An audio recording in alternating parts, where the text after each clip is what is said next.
In this video, I'm gonna show you how to enter the recovery mode on ASUS ROG Phone 9 Pro. First, shut down your device. To do it, press and hold on the power button, then click on power off. After the phone vibrates, wait for an additional 2 to 3 seconds, and then press and hold on the power and volume up buttons simultaneously for about 5 seconds. So release before anything shows on the screen. So let's press and hold now. Now I can release it.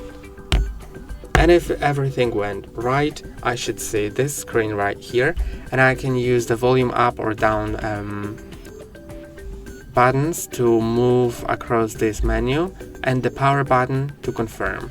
And to enter the recovery mode, just go to the recovery mode, click on the power, and now wait a moment.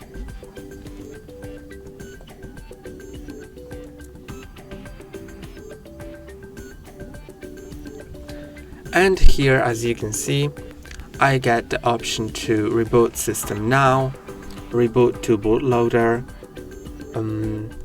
enter fast boot, wipe data factory reset, or power off. I'm gonna just select reboot system now, and that's all for today. Don't forget to like and subscribe. See you next time.